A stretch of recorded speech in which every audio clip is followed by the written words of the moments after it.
Hey, Jeff. Hey, Eric. How are you? I'm pretty good. How are you? Doing well, thank you. I was doing a little bit of a smooth voice. Hey, how are you?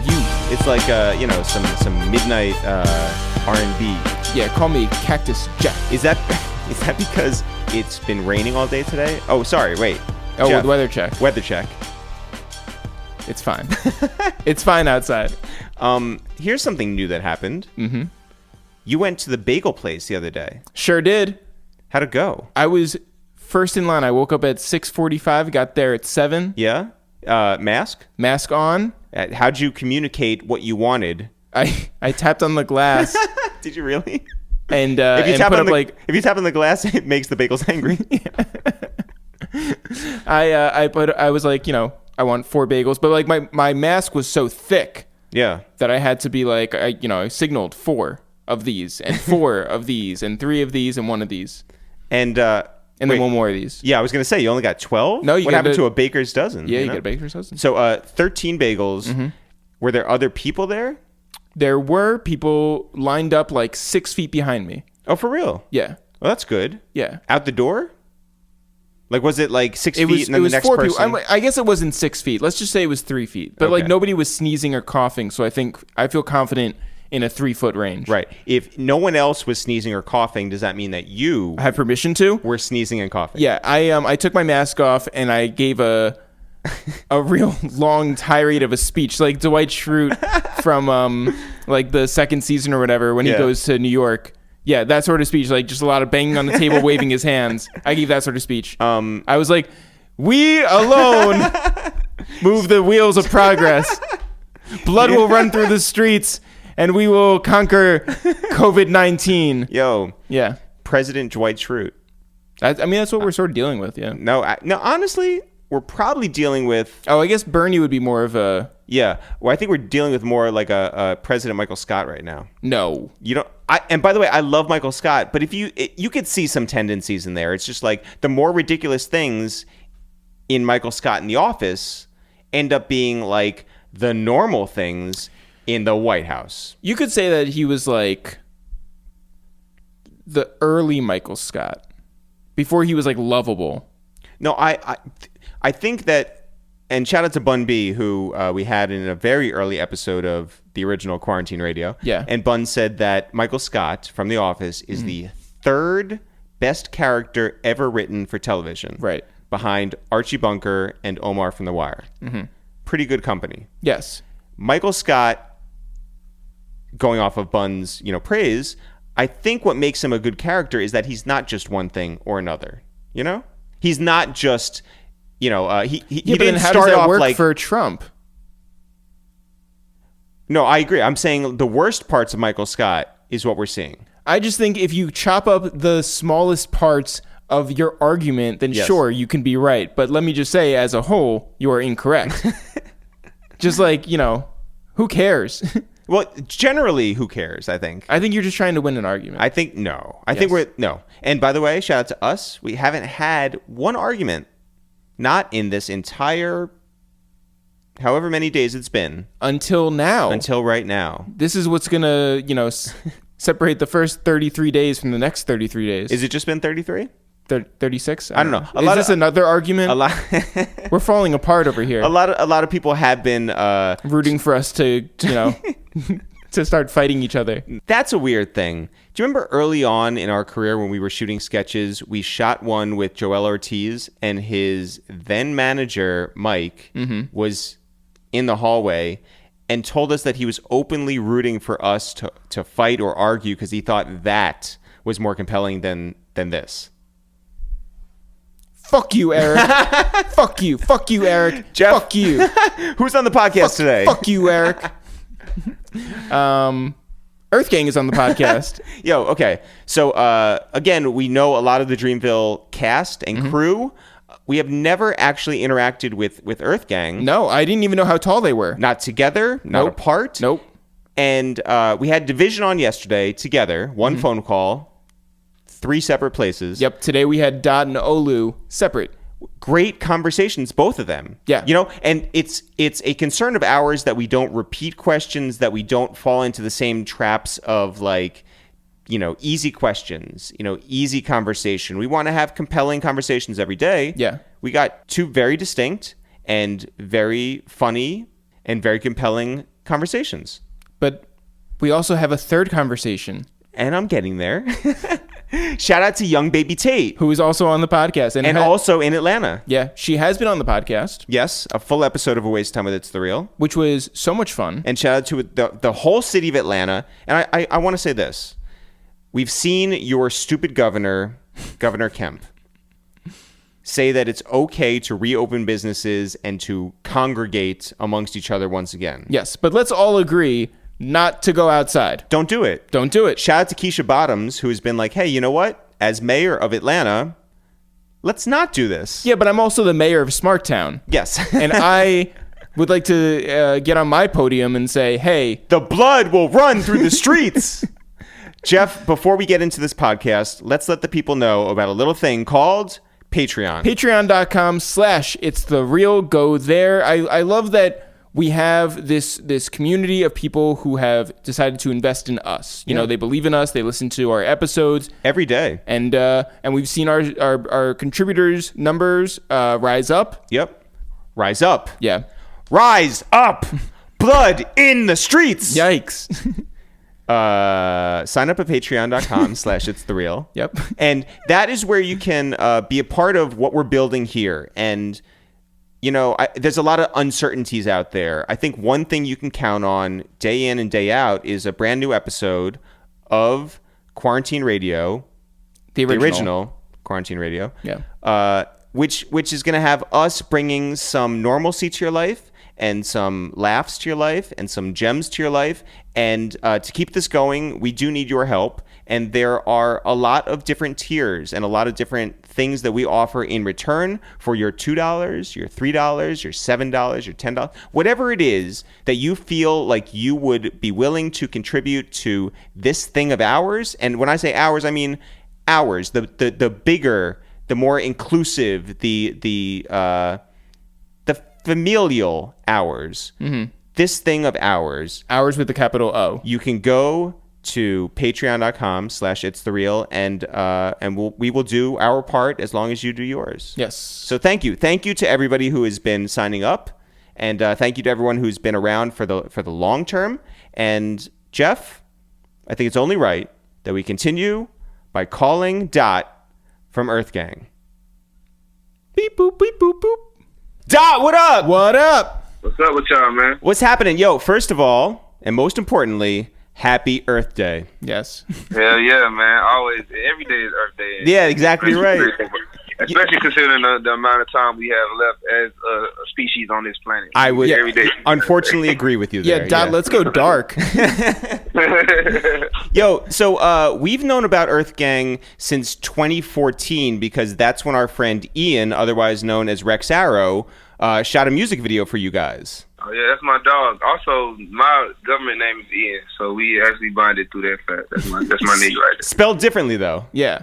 Yeah. Spelled differently. Spelled the hood way. Yo, but what do you remember about, like, 2014? Because it's easy for people to, like, look at EarthGang now, Dreamville, Interscope, touring, like, well-known, a whole bunch of projects. What are we talking about in 2014, though? 2014, it was different times, man. Me and Jid was roommates. Yeah. It was all different, man. Jid was working at Domino's. We had a roommate working at Domino's, which is Jid. We had another one of our homies working at Chipotle. I was working anywhere I could get a job. We was just all like just the food service guys. And then around that time was when we actually linked up with Absol and TDE and all them guys. And that's when we first started like making somewhat of a name for ourselves. But all of that was through Mac and Rex and all that situation. Absolutely. So I was like, 2014 was a more transitional year than we knew at that time. But now thinking about it, a lot of the initial like dominoes was not that year. No, I mean the dominoes were from Jid. Right. Wait, so we talked to Jid when he was on our podcast, A Waste of Time, when he was in New York. But I want to know, like, who was the best roommate and who was the worst roommate when you guys were living together? We were pretty equal, man. One thing I say about me and Jid, he might say something different, because I know how he is. But we could put it like this: it was my crib first, so it really don't matter what kind of roommate I was. Number two, me and Jid, like our birthdays are like a couple of days apart. We've always been like very similar in action and behavior. Just like we got a kind of brotherhood kind of thing we always had. So I think that was a weird time because the house was just so trash that we was living in. It's hard to tell who was the worst person. Like, it was a trash crib, bro. Like, it was like literally just all us in there. Black came and he stayed there for a while. Yep. Filling up on us. Like, it was that house. Like, that first Spill Vill house. First time we ever really was calling ourselves that shit. And we just found this little piece of shit house on the west side. It had all type of like notices and like violations and codes and shit on the door. When we got it, we still moved in there. God damn. Well, could you imagine back then if you were living in that house while they had a global pandemic and everyone was forced to lock down and quarantine? That would have sucked. We got stuck in that house one time. You know, Atlanta can't really handle a snowstorm. We had one of our bigger snowstorms that year. And me and J.I.D and my little brother and a couple other people was all stuck in that little house. Wait, for how long though? Like a day? Like 2-3 days. It wasn't this shit. It wasn't nothing like this. It was like maybe a weekend. But yeah. Well, what have you been? Got drunk. Has that been also the plan for this time? No, man. The crazy thing about this quarantine, it happened right when I got off tour, so we had just finished like being drunk. I was just like, usually when I come home, I like to detox immediately anyway, whether I've been drinking a lot or not. Every tour I don't.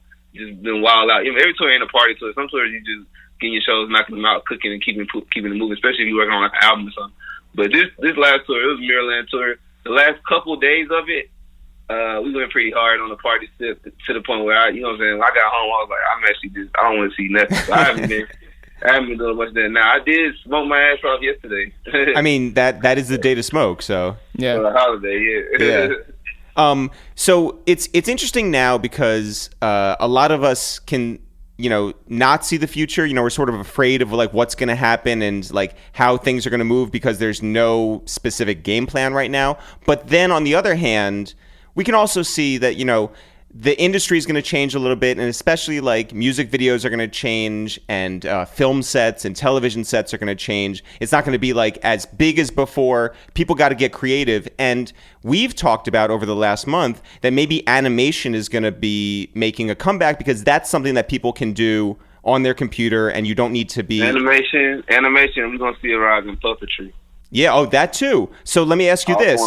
You guys have 2 animated videos that you did with Strange Loop, right? And yeah. And those are either out now or coming out, very soon. La La Challenge and Avenue, right? They out now. We got one more in that series that's not out. I don't think it is. I also don't keep up when things come out, but I'm pretty sure. Yeah, I'm like, you should know, but all right.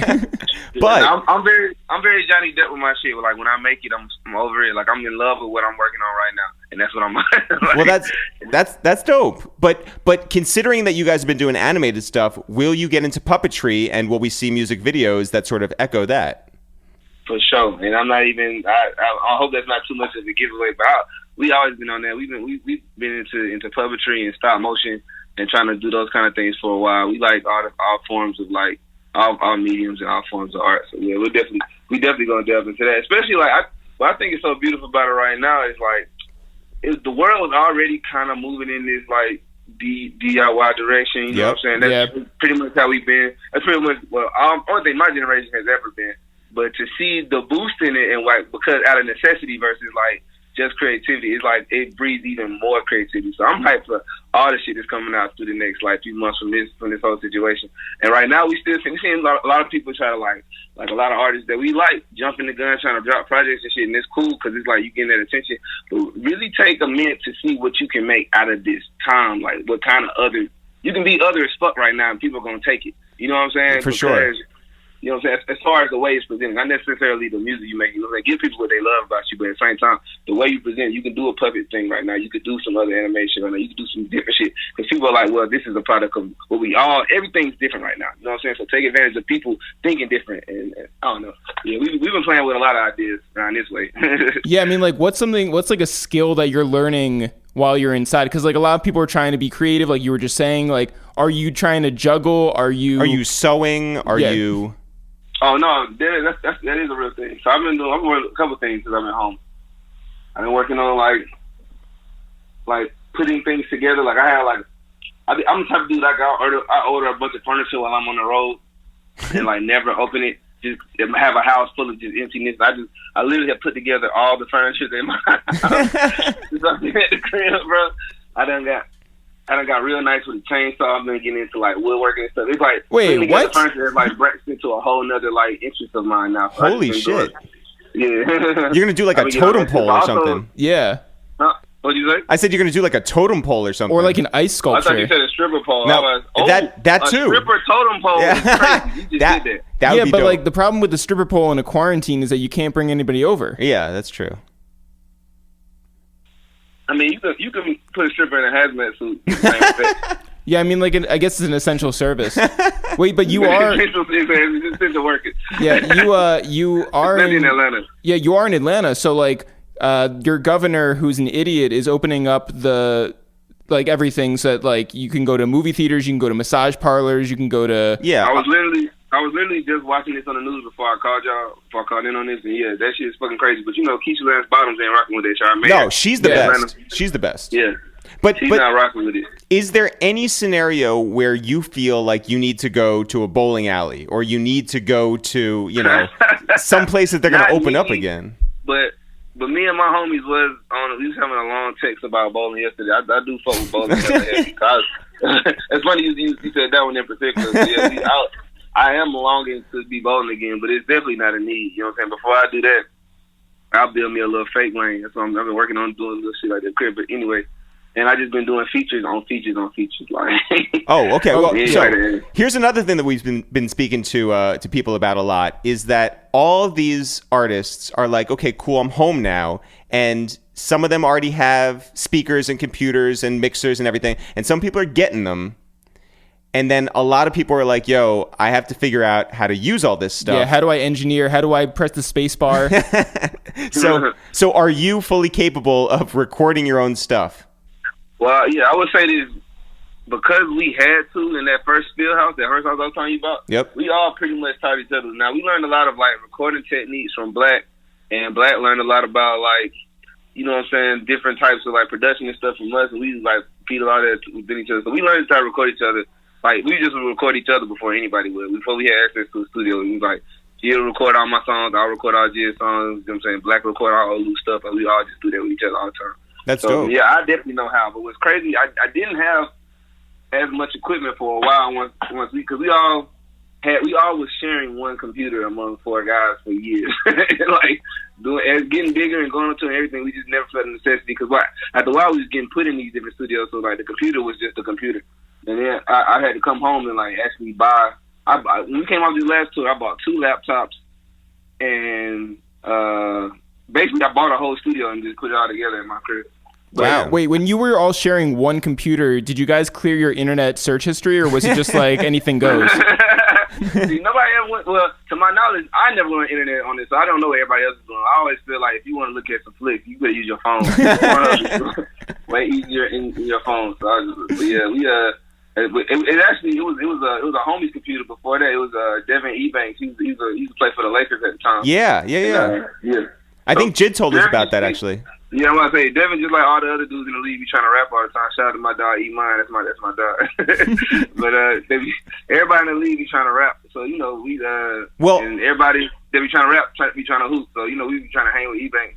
And he eventually gave us his computer. I guess he stopped rapping, and we just took that. That's when we made the first Bears on. But how about Chris Bosh showing up with some beats at the Dreamville sessions? Bro, what's crazy about that nigga, bro? I didn't even notice him at first. I was in a lot of my songs that I was recording was in the room. Wait. He's like 8 feet tall. Yeah. No, let me tell you. So we all in this room, right? It's room 222, the smallest studio room in the whole Tree Sounds, right? The smallest room. I like small room vibes. That's when I like myself in a small one and just keep going. So I'm in there, and I'm not even noticing who coming in behind me because I'm in the little smallness of the booth of that shit, like the corner of the room. And I look, and I sit down, and I'm like smoking, and there's a dude sitting next to me on his laptop, like buried into his laptop. But he's folded so like compactly he like folded his body in a way that he shouldn't have been able to do. So I didn't even notice until he stood. I'm like, oh shit, this nigga is Chris. He stood up. He was huge. He was tall as fuck in the smallest room. He definitely had some hard ass beats though. Well, that's what. Yeah, Ebe was telling us that the beats just knocked. He got a gift. My dog, Alfarouk Amino, be making hard ass beats too. That's dope. So, obviously, like Dreamville is the home team, but what can you tell us about Spill Vill? Spill Vill is like the original Inception, bro. It's like the Ninja Turtles. It's like the homies, the like, you know what I'm saying? We was the brokest together. We went through the worst shit together. Me and Jid got arrested together. You know what I'm saying? Like, It was like all the shit of like you not 19 no more, but you ain't necessarily 21, 22 yet. Like that little period of being 20, 21. Well, really 21. Like between 19 and like I say 23, we was like inseparable homies, and like we had all came back home from school for different reasons. Me and Jig got kicked out. Yep. Olu had his some cum laude shit. Everything was, you know what I'm saying, it was done. And then some of the other homies that didn't rap but just called themselves Spill Vill.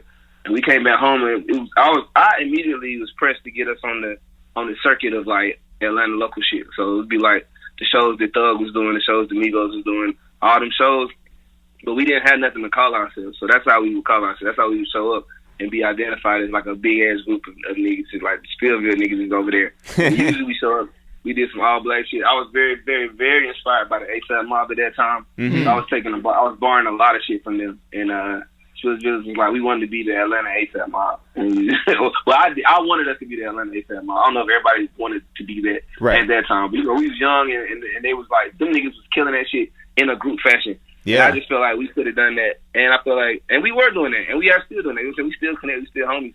But like at the time, that was like a very big thing for me. I was like, look at all of us, we all talented, we all like bouncing ideas off each other. We all are hungry for it. And we was the hungriest group of niggas I ever met, and still are. So like that, I think that was the main thing that why Spillville was such a bond, and why it feels such a bond, and why we finna drop a whole project together all these years later. Well, I mean, like you guys, you said that you were influenced by ASAP. Was there any part of you guys that thought, well, we have to name ourselves like all one thing so that it's like, you know, like Spillage Village, like dot Spillage, yeah. That's funny. We kind of thought about that kind of shit. I don't think any of us would have ever. At the same time, we always still kind of. I don't know. I think the difference with the ASAP, part of the reason is that they did that because they did have like an OG nigga in the beginning, like Yams. You know what I'm saying? Like, he was still like a unifying big brother. We was like all a bunch of little brothers, just, you know what I'm saying, just together. So it was like we didn't even get like the person who came into our life and kind of took over that big brother role. Barry Johnson, our manager, he kind of came by the time we had already been making noise in the city for real. You know what I'm saying? We already had been like, which is not saying he hopped on late or nothing, but he actually hopped on perfect time because we didn't know what else supposed to do. Like, yeah, I mean, like, well, had there been anybody else who had come by before, and like, what was it about Barry that like made him special? Barry was special for two reasons. One, he's from the West Side. I'm from the West Side. Mm-hmm. You know what I'm saying? That just means something to me. He's from like Bankhead type area. I'm from like a little bit south of there, but still here to West. And right, so that was already like that was a link, that was a connector. You know what I'm saying? It was like a bridge. And then just to I ain't gonna lie, we was doing like a lot of like you know what I'm saying, trying to get our shit on the blogs. That's when blogs was kind of still a thing. It was like blogs and SoundCloud was like crossing paths. It was before SoundCloud had completely taken over and blogs had kind of died. And so it was like the middle ground of that area. So we was trying to submit everything all the motherfucking time. And I remember Barry came and he was like, yo, I'm gonna get y'all on XXL tomorrow. And then he did. And then we was like, oh shit. And then he got us in XXL in print the following week on the break. So he was just a nigga that had more connections than we had, and he was from a part of town that we knew very well. So I felt like I knew the type of nigga he could be. Who were some of the blogs that you were reaching out to? Like, were you emailing Nah Right and Two Dope Boys and Misinfo? Yeah, bro. Literally everybody, bro. Like now, what's so funny about Two Dope Boys, we used to hit them up all the fucking time, bro. And then when they finally, I guess, gave us a spin, they wrote this long ass thing about like apologetics they were about, like not taking our emails, which I thought was super flattering. But that's they awesome. Had to do that too. But, they're such good guys. I didn't expect that at all. But they are cool as fuck. I fuck with them. But we submitted everybody, bro. At the time, the only person that ever gave us any time was OK Player had wrote something about us like in like 2013 and maybe hella good. Yeah, and then fucking that was like one of the first songs we ever recorded too. Me and J.I.D and Olu ever recorded together. All three of us was on it, and they thought J.I.D was EarthGang at that time. And then fucking we ended up getting that look from Mac. That's when we first started catching like some media buzz. But that Barry made that connection too. Barry immediately sent us. He sent all our music that we had ever made to Mac the first night we met him. And Mac was calling right after that. Yeah. That's wild. Yeah, man. Well, shout out to the whole Most Dope crew because, you know, they're still just all great people and great souls and still they're still doing their own thing individually. You know Q. Of course we know. Yeah, Q's rocking with you. That's our man. Yeah, that's my nigga, bro. I love Q, bro. Absolutely. Like, that's my dog. Absolutely. Well, listen, congratulations on everything and do your best to stay inside, to not go bowling. I don't care how much you want to go bowling. Just don't go do it right now. Don't go to the theaters, the massage parlors, whatever else they're opening down there. And listen, man, shout out to Keisha Bottoms, who's doing a great job. And fuck Governor Kemp, you know what I'm saying? So, yeah, fuck Kemp. Yeah. Shout out Keisha Bottoms. Yo, and wait, real quick. Abrams way when the time comes. Oh, hell yeah. Wait, real quick. You mentioned before, you sort of hinted at that you guys, as Spill Vill, are still doing new music now. Are we going to really get like a full project from you guys soon? That's 100% certain. I don't know what's going to be on it because we made so much music. I think that's what always happens with our projects. We got to like sift through what we're going to put out for now. But yeah, it's definitely going to happen. Oh, shit. We started working on it before the quarantine. The quarantine just made us lock in more. Well, we're really looking forward to that. Dot, thank you for today. We're sending all our love to you and yours, and hopefully we'll see you in real life soon, all right? I appreciate y'all, man. Y'all stay safe. Wash your hands. Jeff, let's get on the phone now with Olu from EarthGang. Beep, boop. Olu, what's happening? What up? What's happening? What's up? Yo, first of all, happy Earth Day to you and yours. Hey, likewise. Happy Earth Day to you and yours. Yo. And everything living and breathing. That's exactly right. Olu, I'm going to be very honest. We just spoke with Dot, and he told us everything there is to know about this new Spill Vill project. So now you, my friend, can just...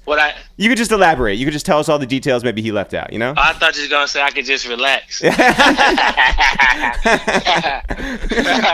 No, I think people are just very excited that you and all your friends are here making music that's actually like really and honestly going to come out.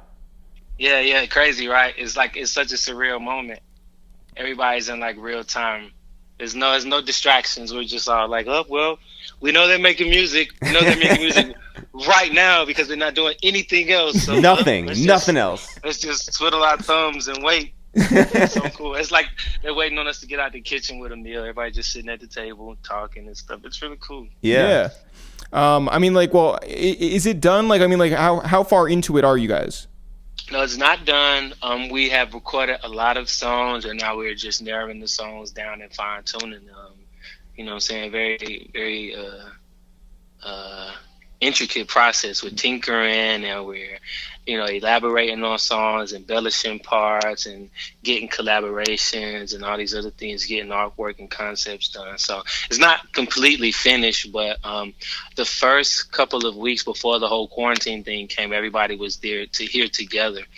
And you can just feel the vibes. And like most of the songs, a lot of the songs that we created, some songs were created in different setups in different rooms, but a lot of the songs was created in the A room where it's like 10 people all together, you know what I'm saying? Just like either coming up with ideas together or coming up with words and just laughing and joking. And it's a lot of songs that have that communal vibe to them that you'll definitely be able to pick those out, you know.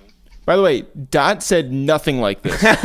Dot said a whole different thing. No. He said that it was all done. He said that it was all done in across the globe. But I was wondering like who actually and originally we were here in the same place. Yeah. But after the quarantine, then people started to go home. You know what I'm saying? Yeah. After that, after like the news came out there, okay, we're gonna do social distance, this, that, and the third. Then everybody was like, all right, we planted a good seed here. Let's just stay in touch. You know what I'm saying? And let's just continue to stay in touch. Like you guys are like graduating high school. Have a good summer. We'll all meet in 10 years. We didn't know what was going on, man. It was crazy, yo. People was really making decisions on should I stay here or should I go home? You know, like I don't know how long we're gonna be doing this. So it's just like, all right, Well, we got enough here. Yeah, what is your experience been like? Like, have you been like? Because we spoke to a friend yesterday, not even for the podcast, just like talked to a friend who was like, "Yo, this is my 40th day inside," and it's a weird like number to sort of like think about. And it's like, yeah, I really have spent most of those days, if not all those days, indoors. Have you been like a good quarantiner and stayed indoors? Well, that's the thing about quarantining. Doesn't mean you have to stay inside. No, actually, you know what? You're right. That's true too. Yeah, you also have space. Make sure people understand, because I've gone outside every day. Now I haven't gone, you know what I'm saying, up to the store or out the front street or here, but every day I've stepped outside this house. Every day I've gotten some sun. Even when it's raining, I let it rain on me. Yeah. I just sat outside and talked, and I go outside every morning and just like enjoy the birds, enjoy the stuff. Believe it or not, this is the longest I've been home in about 3 years. Wow. Maybe about 3.5 years. This is the longest I've been home in about 3.5 years. You just been on the road in other cities and just constantly moving. Yeah. But like, moving. How does it feel to adjust to, you know, being home that much? I mean, like, do you love your house that much when you're in it 40 days? Well, we're not. Well, I'm actually technically not in my home. We're in a place. We rented a studio home, so we're recording here. And it has good vibes. You know what I'm saying? Especially when you get a chance to kind of like create the space and create the tone for what you want to for how you just want to approach this next recording space. You know what I'm saying? So like that's been very beautiful. Being at home in Atlanta, at first, the first couple of weeks, the anxiety creeps up, because I mean, like, we're from Atlanta, born and raised, and like we're here, but being away so long, like, you get introduced to so many other different vibes, so much different type of music, so many different types of people, and you're like, okay, well, I'm back home now. And you try to just, you know what I'm saying, hop right into the rhythm, and it's like, you know, double dutch, you know, and you hop right on in and get to it, but. You know, the beauty about it is sometimes you also have to find your own rhythm with being in Atlanta. You know what I'm saying? Like, me personally, like, I'm from here and I love everything that's going on in here. And a lot of times I try to like connect and I try to reach out with people and you know what I'm saying? Just like be more sociable. And that was like a main thing that we wanted to do when we got back home, because we've been on the road so much. It's like, let's be sociable. Let's get out. Let's go here, because we never got a chance to do it. We always was on the road.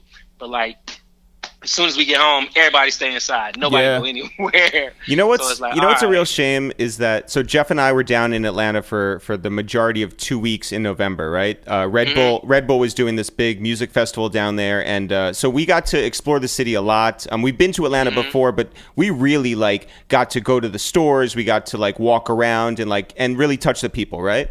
And the shame of all this is that travel is going to be supremely affected across the whole world, and you don't get a chance like that to fully immerse yourself in a city that's yours or not yours, you know? But Atlanta's a really special place, and you know, Atlanta's been in the news for all the wrong reasons, I feel like, for the last couple of days, led by your governor, who is a moron, and and he's out there. That the city bears the weight of his shame when he's the governor of the whole state. But you know, we'll do it. We'll do it. Well, I did see that Keisha Bottoms, who's exceptional, was like, you know what, we're going to you know, stay true to science and to facts and to you know, human relations here, and you know, sort of buck the system, hopefully, and stay true.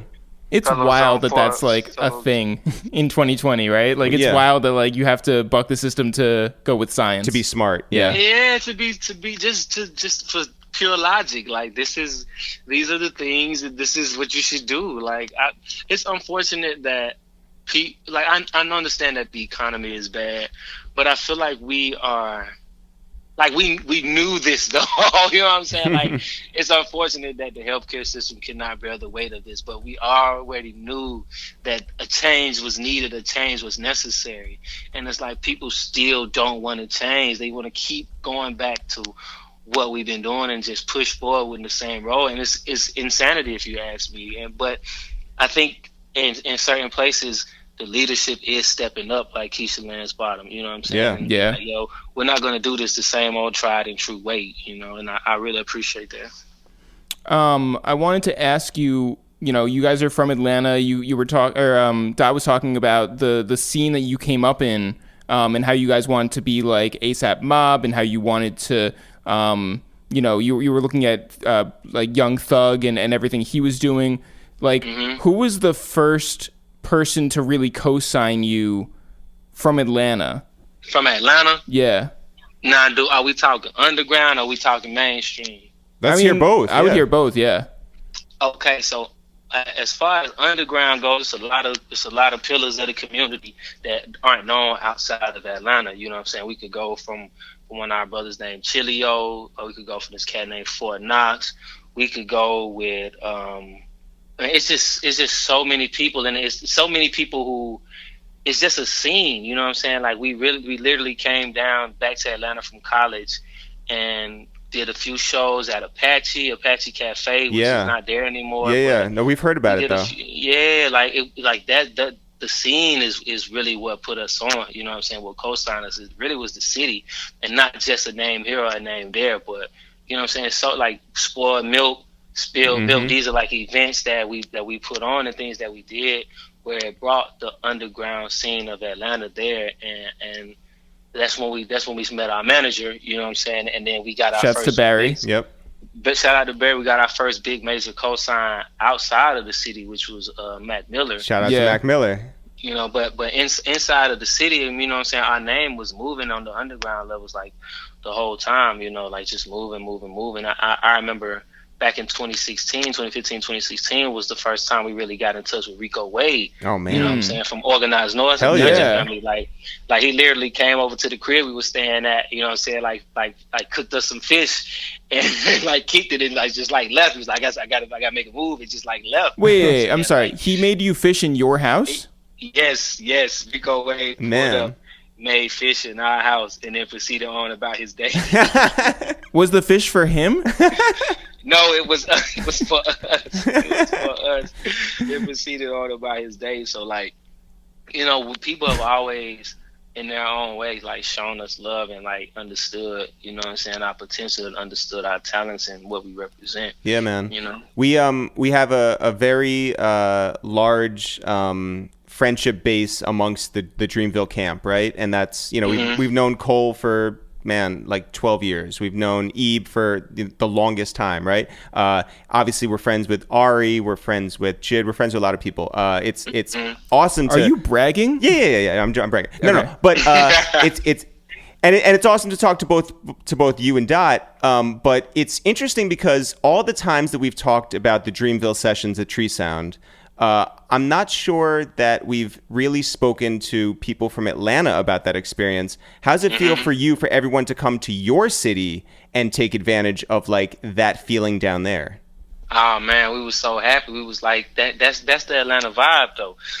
You know what I'm saying? We was glad that we were able to present that. It felt, I'm sure for a lot of people, it felt like home. You know, it was just like, yo, this I feel like I'm just at a cookout inside this huge studio with 10 rooms and so many people walking in. Like you could literally go in one room, Cola be in there, go in another room, Buddy, Smino be in there, Guap go in another room, Guap Dab, go in another room, and Akon and EarthGang in there, and he listening to something that we working on, crazy with Kenny Beats, and it's just like it's so crazy. So I feel like that was such a good moment, you know what I'm saying, for our generation to be able to have that vibe where it was a Dreamville thing, but we reached out to so many people and so many artists and so many producers and writers that were not in the Dreamville camp, that it really was just for just the culture of the artists and the musicians for what we're doing. Like Rick Ross was in there, Lil Baby pulled up, Swiss, you know what I'm saying? Yeah. Like Swiss, it was just you need that, you know what I'm saying? You need that.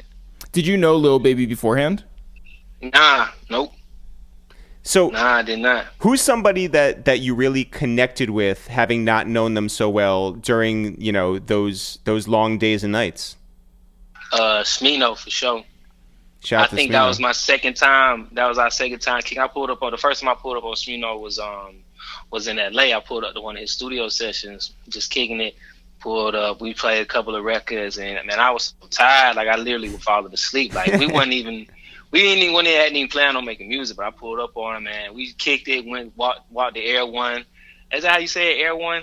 Air One. Yeah.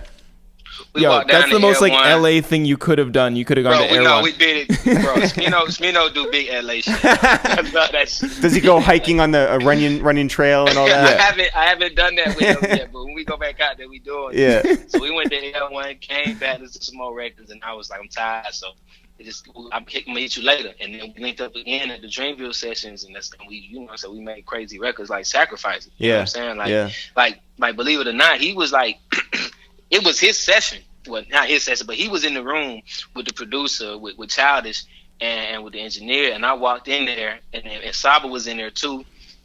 And then he was just like, you know what I'm saying, what's the beat we choose? And I was like, you know what I'm saying, we always like this one. And then everybody just went and started writing, and then, you know what I'm saying, I went up and did my part, and then he did his, and it was just like, it flowed so crazy, you know what I'm saying. And after that, we got a chance to go on the road. And shout out to Smino, he just dropped his tape. Yeah, he did. You know what I'm saying, today. Shout out to him. But so on the road. I do want to mention, by the way, we're also close with Bosh. Just, I just want to like complete the bingo card. Just very make sure that everyone is recognized. But when you were there, are you the type personally to get there early and like claim your room, or are you somebody who stops by every room and just sort of sees what the vibe is like? Well, because we heard that Smino like planted his flag in that last room and just like stayed there for the entirety. Well, the thing is, I guess I'm kind of both, and I would say that because, I slept there for about 5 nights. Man.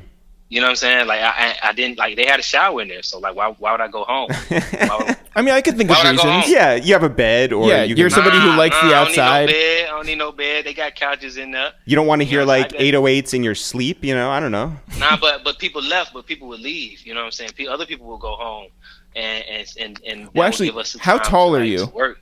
I'm about 5'6". Oh, okay. So yeah, my sleeping accommodations. I'm not. Yeah, like that works for a couch. Like I'm 6'3". It feels like that's not happening. Yeah. So me and Chris Bosh are not sleeping on couches. Nah. But so I would sleep there for about I slept there for about 5 nights, like half the time that we were there. But when people would come in, I would literally go from room to room to room. Like Eve has a story where he went in one room. And I was in the booth in there recording, and he left, and he went in another room, and I was in the booth in there recording. like literally simple as that. He's like, who in there? Like, Olu in there. Olu. I was just in the other room.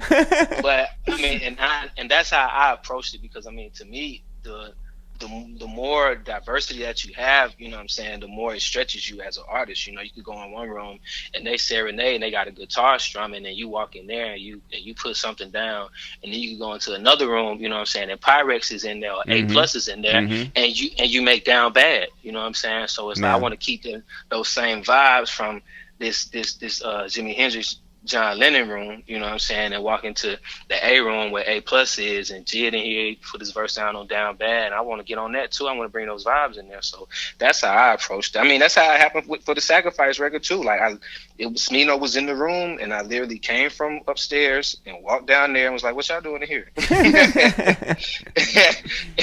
and did it, and we made it happen. That's amazing.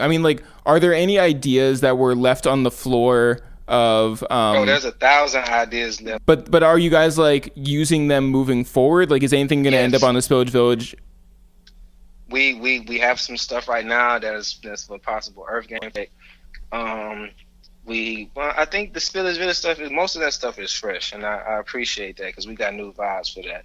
You know what I'm saying? But everything else, like you will hear records from that session until time. How you say it? In memoriam? Is that how you say it? How you say it? Yeah, time. Yeah. Why not? I think it's pronounced Erwan. Why not? I feel like all like rules have been thrown out the window anyway. Now it's like today, honestly, could be Earth Day, or maybe it's like Olu, I haven't left the house in like a year. It feels like it's so like we're crazy, in New York. bro. Like you just sit. Oh shit! It's horrible up there. It is. It's a weird world right now. So moving forward, are you able to structure your days with like some sort of schedule where you can sit down, write, record, and go to sleep at a regular time and wake up at a regular time? Yeah, it's funny you asked it. So in the beginning, I was still moving off of like tour time, you know what I'm saying, where it's just stay up until you go to sleep. You know what I'm saying? So, but a few weeks after that, I was sleeping the whole time, and I would really get down on myself because I'm sleeping so much. I'm like, we're supposed to be recording an album, but I just keep going to sleep. So after a while, I got back up, and this past week, I've been waking up at about 8 in the morning, 9 in the morning. I pray, say some manifestations, and practice in Portuguese. I do my Portuguese on Duolingo. Whoa! And then I start. I write. I write a song, put something down, come upstairs, watch a couple of episodes of Westworld, do whatever needs to be done on the business side of the day, and then go back, do some production, and then get back to then coming up with another idea, eat. You know what I'm saying? If I don't finish that idea that night, then I wake up in the morning and finish that idea, and that'll be the first song I do in the morning, All right, so I have a couple of questions that I need to work through right here. Okay, so Portuguese, like why are you going to Brazil? Like where? Yes, I bought Brazil, Mozambique, Portugal. Well, Brazil is the country with the largest collection of the African diaspora, African descendants outside of Africa. So I figure, and it's very similar to Spanish, not identical, but it's very similar to Spanish. So I wanted to kind of challenge myself and open myself up to another aspect of life for African people, you know what I'm saying? That's beautiful. And see what it's like.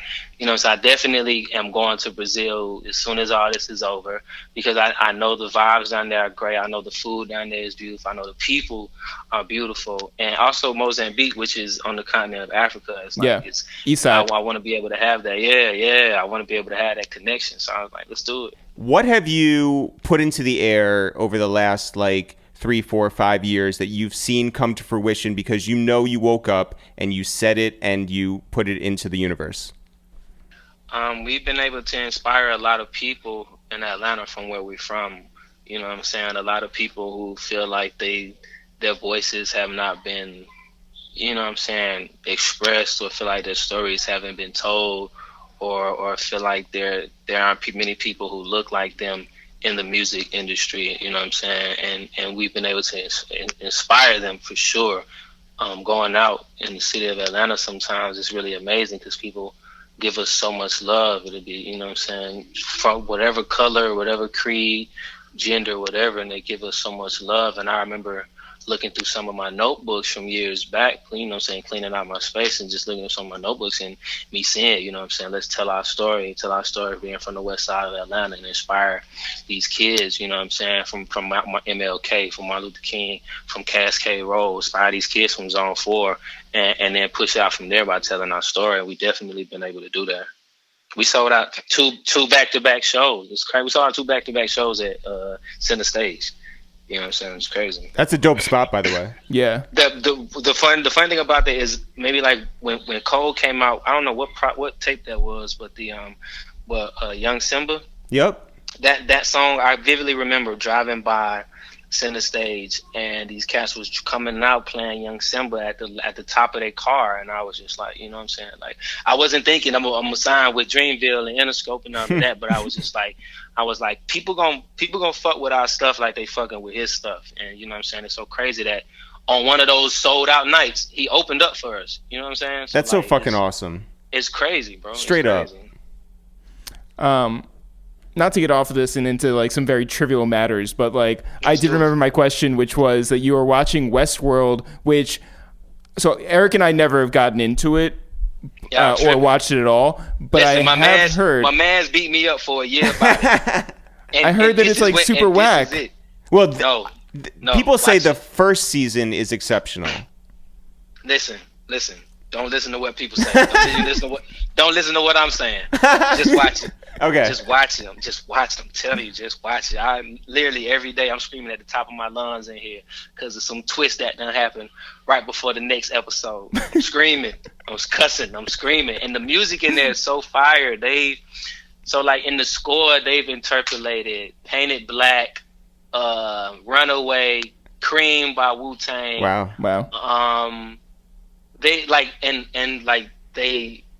They just interpolated in a way where it could be classical music, it could be played by you know what I'm saying, like I don't want to give it away, but it could be played just by different genres and different artists, and it's like it's a part of the score, so it's not like somebody puts on a record. It's like, oh, this is nice. Oh, I know this fucking tune. Oh, hell yeah. You know what I'm saying? So like I'm telling you, gotta watch it. All right. Well, Olu, I promise you this for Earth Day and just in general. I promise we will start watching Westworld tonight. I do want to say thank you for this. Thank you for all the work that you've done. Congratulations on everything. It's been really awesome to see what you guys have done. We've been watching since 2014 when you guys did a video with our man Rex Arrow, Ian Wolfson. Yeah, that's what I'm saying. Shout out to my man Rex. And like the whole Most Dope, family, those are our peoples. Shout out to Q and everybody. But listen, stay healthy down there, stay inside, and go outside too. Like, don't. Oh yes, don't get you some fresh air. Absolutely. We're sending our love to you down there. Hopefully, we can connect with you back in real life when all this is said and done. And in the meantime, be safe. Man. All right. Y'all stay safe. Appreciate y'all. All right, take care. Oh, and I want to send some love and some blessings out to the spirit of Prince Rogers Nelson. It's the day he passed, Most definitely. Show him some love for sure. All right. And now, Jeff, let's call Baby Tate. Oh, sorry. Yeah. Wait, let me dial it again. Boop, boop, boop. Yung Baby Tate. What up? What's happening? What's good? Yo, Tate, I'm sure that during this quarantine, you've been watching all the Instagram battles, right? Or at least you're aware of them? Yeah, all the verses going on. All of them. So here's the biggest question. Jeff over here has said that his ultimate battle, and he feels this is like completely fair. Yes. Well, no, I think, whatever. Soulja Boy versus Beyonce, who wins? I'm sorry, what? I'm so serious about this. Soulja Boy versus Beyonce. Beyonce? Yes. Yeah. No. Carter? Jeff? Beyonce obviously is going to win, period. I don't know. I think that Soulja Boy takes it. I think that Soulja Boy takes it. Don't ever. You about to make me get my Beehive card out. Don't ever. Disrespect Beyonce. Jeff is out here caping for Young Soldier. Yeah, Soldier. I mean, like, he has hits with Arab. He has hits with, okay, I feel like Lil Bow Wow is easy for him. And then after that, it's like, who could he possibly go after? Oh, okay. Yeah. You go from Shad Moss to, Beyonce, Giselle, Carter Knowles. No, absolutely not. Tate, how are you? I'm doing good. I'm just, chilling. I've been sleeping a lot. Well, is this something new, or is this something where it's just like, because a lot of people, like even us, we work from home, so it's like a lot of it is not too much different than the norm. But then there's other people who it's like, this is earth shattering and like very different to stay indoors for the majority of the time. How are you? What's your schedule like? Well, I am like pretty much a homebody, but obviously I have times where I'm like in and out of town, whether I'm doing shows or videos or something like that. So that part is the only thing that's really changed.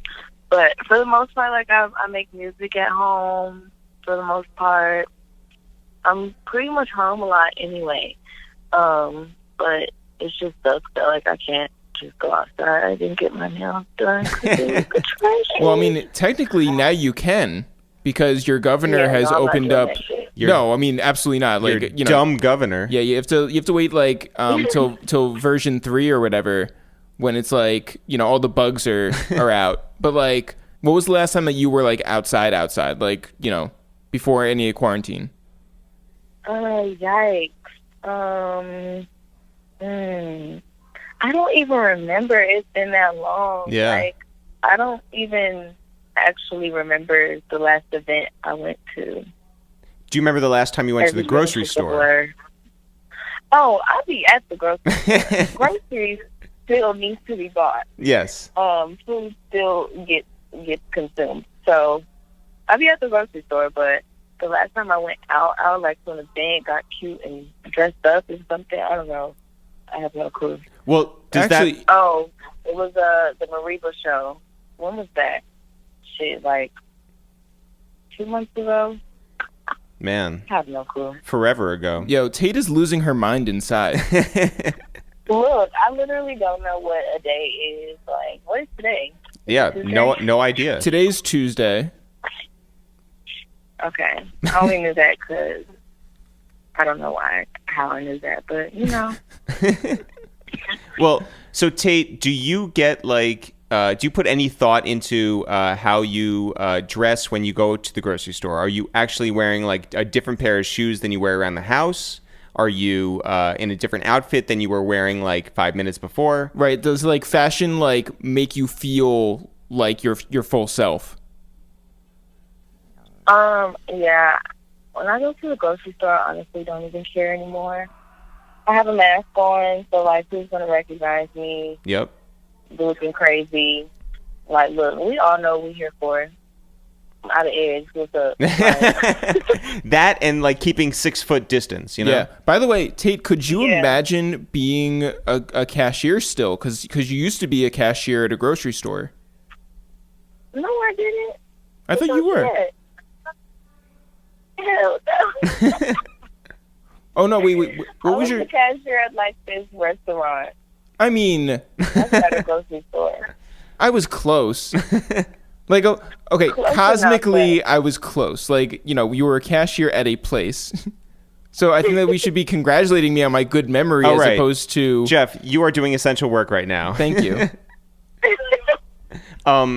Tate, do you... like, obviously no one's moving around like they used to, but can you envision a time now when you will be comfortable going outside and being around people? Here in New York, it's weird for us to like walk on the street and like even be in the vicinity of someone else, right?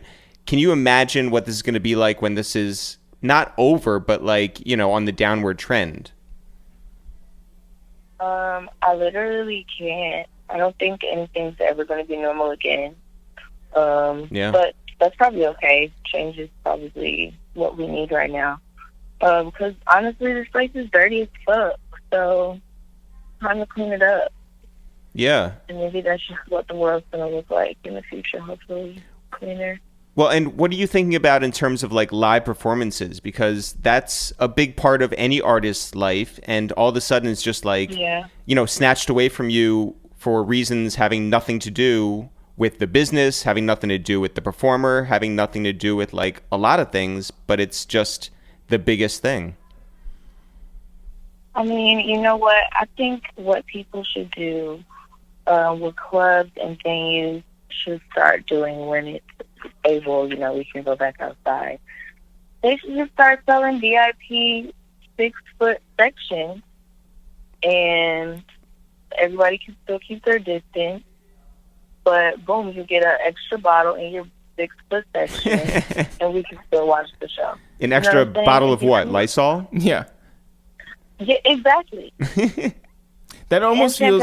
Yo, wait, Lysol with sparklers in it? That would be dope. Wow. Yeah, now we're thinking. Yeah, by the way, that would actually get me to go out to a club. If it had Lysol and sparklers. Tate, what are you watching on TV? I'm actually currently watching All American on Netflix. How is that? It's so dramatic. It is so dramatic. It literally feels like a soap opera. I feel like my grandma watching this damn show. Like, I'm so involved in their lives. It makes no sense. I'm like, oh my God, what happened with Olivia and Spencer? Oh no. Do you have like any like group chats that are revolving around this? Hell no. Nobody like in your circles is also like watching All American? No. Is this something like you're embarrassed to tell your friends about, but you're also on a podcast that is internationally broadcast, and so you're admitting it here? No, my other friend, she was watching All American, and she, you know, was telling me like, oh yeah, good, this shit is dramatic, but it's so good. Did you find yourself falling into the same traps as basically everyone else in the world and watching Tiger King? I did fall into that freaking trap, and I was actually very upset because it was not as entertaining as I thought it would be. Really? I think the storyline was so predictable. I'm like, oh, okay. Wait, predictable? It was like, okay, I get it, whatever. Everybody was excited, cool, tigers. But it wasn't like the biggest thing in the world for me. Question: how many exotic animals have you encountered? 0. No snakes? No tigers? Oh, wait, no, my mom did have a snake. Wait, okay. Yeah, the whole thing is falling apart. Yeah, wait. Your mom had a snake? Mm-hmm. Like a bigger snake, or like? Yeah, how many feet? That is a good question. It was pretty long, and pretty big. It wasn't like an anaconda or anything. It wasn't huge, but it wasn't like a little garden snake either. What did you feed it? Mice. Like live mice? No, I think they're dead. Okay. I don't know. I don't remember. This was a long time ago. Do you remember what happened? Wait, can we patch your mom in? Do you remember what happened at the end of that snake's life? Yeah, actually. So, my mom couldn't find the snake. The snake has escaped from its abode, and she was looking for it everywhere. Couldn't find it, which is weird because, like, where can a snake go? How? Yo, a snake can go literally anywhere. How in the world did you sleep at night? Well, I don't know. I wasn't tripping, really. I was cool about it. But my mom ended up finding the snake in her car, like, a few days after it had gone missing. Wait. And then, like, wrapped stuff along the engine. The snake escaped and was going to take your mom's car. Yeah. Basically, I don't know where she was trying to go, but... This should be a Netflix series. I would watch this. Tate's Snakes. Yeah. Young baby snake. Yo. Young baby snake. See, now we're talking. Yeah. Okay, so you did watch that. You weren't thrilled with that. Obviously, it didn't hit home like it did with a lot of other people. Right. Yeah, Tate was over it. Yeah. But how do you spend your time creatively? Are you inspired right now, or are you sort of like sitting there like waiting for inspiration to come, or is there like something that you have been waiting to work on and now's the time? Are you focused or are you not focused? I'll be honest, I have not been that inspired. It's I don't know, it's kind of difficult to be inspired just doing the same thing every day. Yeah. But recently, I don't know, Taurus season just started, and I'm Taurus, and for some reason, I just really have felt like a spark happened yesterday, which is when Taurus season started. So I'm just like, wow. So I feel like it's so brand new right now. I'm about to just get back into it. But like before, I literally feel like fuck making music right now. Wait, what do I even talk about? Okay, so the moon, shifts things, and the waves shifts things, and the calendar changes, and all of a sudden you're back to life. Yep. Are you fully on board? Do you read astrology charts every day? Are you all in? No, I'm not all in. I don't like read astrology stuff every day, but I know when Taurus season start because that's my season. Meet it at the no reason. Can you tell when Mercury is in retrograde? Sometimes, but I don't know. Other planets go in retrograde too, and I feel like we've just kind of all generalized what retrogrades feel like at this point. So sometimes it's like, what the heck, is Mercury in retrograde right now? But really, it's like Venus is in retrograde or some other planet. But I low-key kept feeling it. If Soulja Boy beat Beyonce, would you blame it on Mercury being in retrograde? Or would you just say, wow, maybe Soulja Boy has more hits than I thought? Absolutely not. It would definitely have to be Mercury retrograde or a miracle. I agree it would be a miracle. Yo, Tate, we love you. Take care of yourself. Stay indoors. Be safe. And hopefully, the creativity will come back, especially now that it's tourist season.